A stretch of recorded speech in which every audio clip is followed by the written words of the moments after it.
안녕하세요. 김성길 목사와 함께하는 사람 이야기입니다. 이 시간은 제1단원의 당신이 보물입니다의 제19회가 되겠습니다. 이제 지난 시간부터는 이제 제2부 본론을 우리가 시작을 했습니다. 우리 육체 속에 오장육부가 있듯이 우리 영혼 속에는 하나님의 속성, 하나님의 특성이 들어있다. 이것을 성품이라고도 한다. 이렇게 이야기를 했습니다. 그래서 5가지를 말씀을 드렸어요. 자, 유일성, 하나님의 한 분이신 것처럼 우리도 하나밖에 없다. 그 다음에 하나님의 이름, 여호와 스스로 계시는 자. 그래서 우리도 창조되었지만 독립적 존재고 생각하는 존재고 또 자유한 존재고 또 이렇게 이제 소통할 수 있는 이런 특성을 도덕적 존재다. 이제 이렇게. 그 다음에 거룩성. 하나님은 거룩하신 분이잖아요. 내가 거룩하니 너희도 거룩하라. 그리고 하나님 사랑. 그리고 하나님은 영원하신. 사실 이 영원성을 우리에게 담아주신 것은 정말 큰 은혜요, 복입니다. 왜냐하면은 이 지구상에 거하는 것 중에 영원히 존재하는 것은 사람밖에 없어요. 그래서 우리 인간은 영생을 사모하고 영원히 살기를 소망하고 사는 거고 천국에서 영원히 사는 거죠. 이 영원성이 있기 때문에 오늘의 삶이 소중하고 가치가 있고 또 잘 살아야 되고 그런 거죠. 자, 그러면 이 시간에는 유일성에 대해서 좀 알아보도록 하겠습니다. 더 자세하고 구체적인 것은 이제 제2단원에서 다루게 될 5-14 하나님의 형상을 다루는 이제 G7 프로그램에서 구체적으로 다루겠습니다. 여기서 한 권이 G7에서는 44권으로 이제 정비가 되어 있으니까요. 자, 그러면은 이렇게 보시면은 자, 유일성 안에는 또 많은 특징들이 들어 있습니다. 하나밖에 없는 존재가 가지고 있는 특징들이 또 있죠. 자, 그래서 그 특징들을 3가지를 정리를 했어요. 3가지. 존귀함, 다양성, 재능. 하나밖에 없는 것의 특징이 이제 굉장히 또 많죠. 그런데 그 중에서 우리가 3가지를 정리를 했습니다. 여기서 간단하게 하나씩 정리를 해보겠습니다. 자, 먼저 여러분들의 교재 89페이지를 보시기 바랍니다. 여기 보면은 존귀함이라는 게 들어있어요. 하나밖에 없기 때문에 하나밖에 없는 것은 무엇과도 바꿀 수 없는 존귀함이 들어있어요. 자, 한번 읽어보겠습니다. 89쪽입니다. 유일성에는 존귀함이 들어있습니다. 자, 유일성에는 존귀함이 들어있어요. 시장에 가보면 같은 물건이 많이 나와 있으면 값이 떨어지죠. 물건이 희귀해지면 값은 한없이 올라가고 부르는 게 값이죠. 하나밖에 없다면 그 물건의 가치는 아주 뛰어난 겁니다. 사람을 우리 보통 공주병, 왕자병이라는 많이 들었는데 사실 이건 인간이 하나님의 왕자로 공주로 모두 지음을 받은 데서 나타나는 인간의 본능이에요.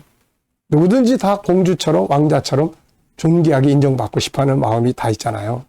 그러므로 우리는 이 같은 인간의 본능을 존귀하게 여겨줄 수 있어야 하는데 진화론적인 가치 속에는 모든 인간이 다 존귀한 게 아니라 강한 자만 그리고 물질이 많은 자만 이런 사람들만 왕도 되고 또 공주도 되고 그러는 겁니다. 그러니까 나머지 사람들은 얼마나 화나고 속상하고 그러겠어요. 자, 우리가 누군가에게 무시를 당하면 굉장히 기분이 나쁩니다. 근데 존중의 여김을 받으면 굉장히 기분이 좋죠. 인간은 존귀한 존재로 만들어졌기 때문에요. 자, 우리가 앞에서 인간이 존귀하게 인정받은 3가지를 말씀드렸죠. 인간이 왜 존귀하냐? 세상에서는 물질의 힘, 또 낙육강식의 힘의 논리에 의해서 인간의 가치가 평가되지만 성경은 인간이 존귀한 이유를 3가지. 첫째는 창조의 배경, 존재의 배경이 귀하다. 하나님의 선택과 사랑과 기뻐하심과 원하심 속에서 선택되어졌기 때문에 존귀한 거다. 2번째는 하나님의 형상대로 만들어졌기 때문에 존귀한 거다. 3번째는 하나님의 나라에서 영원히 사는 존재로 만들어졌기 때문에 존귀하다. 그래서 세상의 모든 문제는 다 이 존귀함이 무시당하는 데서 발생을 합니다. 부모 자녀 간의 관계도 그렇고 부부지간도 그렇고 인간관계도 그렇고 내가 조금만 존중히 여기면 문제가 다 해결이 되는 거예요. 자, 그래서 우리는 이 존귀함을 바르게 알고 우리 이제 G7에서는 존귀하게 여겨야 될 대상들 또 존귀하게 여기는 방법들 뭐 다양하게 다 정리를 해놨어요.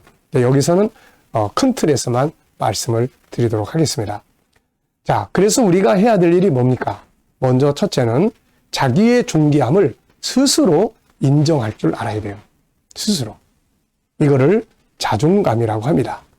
여러분, 자존심과 자존감의 차이가 뭔지 아십니까? 자존, 이건 다 똑같은 말이에요. 자기 스스로에 대해서 존귀하게 여김을 받고 싶다. 그런 말입니다.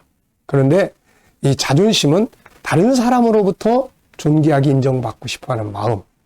자존감은 내 스스로가 나의 존귀함을 인정할 줄 아는 마음. 이렇게 표현을 한다고 합니다. 그러니까 이 자존심은 다른 사람으로부터 인정받고 싶어 하는 마음인데 이게 세상에서 나를 인정해 주려고 기다리는 사람이 있습니까? 오히려 무시하고 짓밟고. 그래서 이 자존심이 강한 사람들은 상처를 많이 받습니다.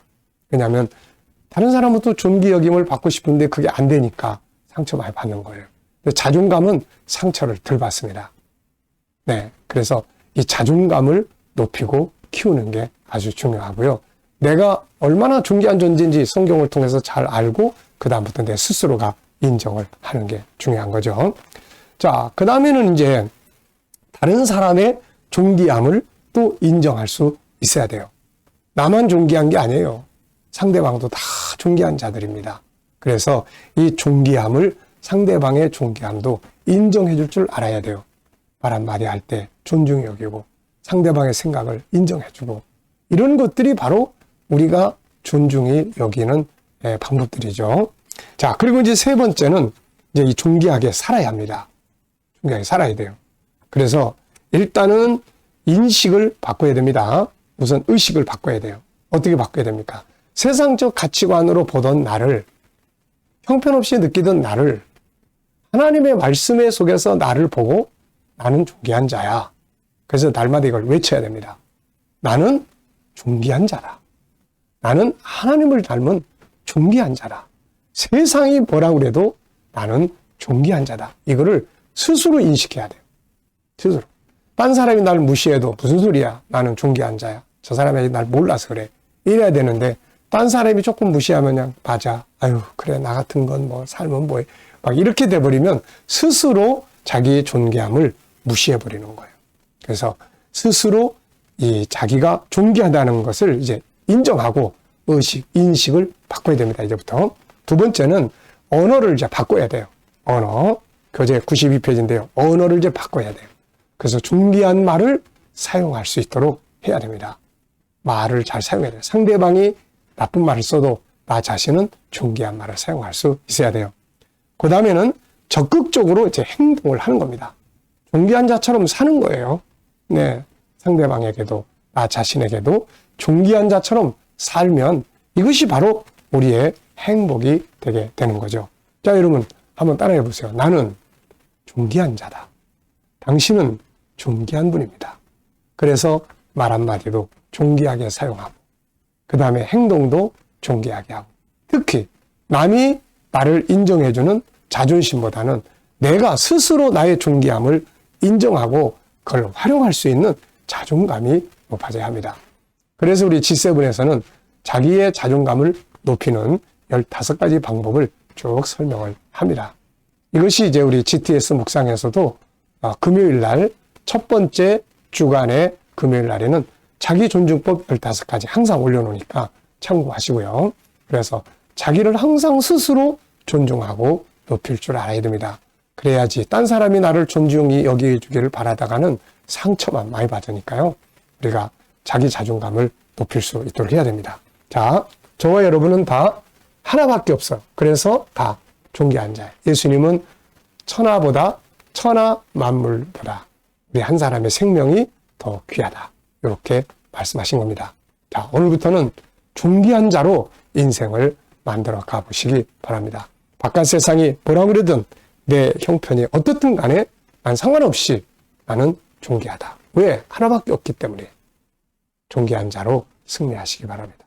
이 시간 말씀 여기서 마치겠습니다. 감사합니다.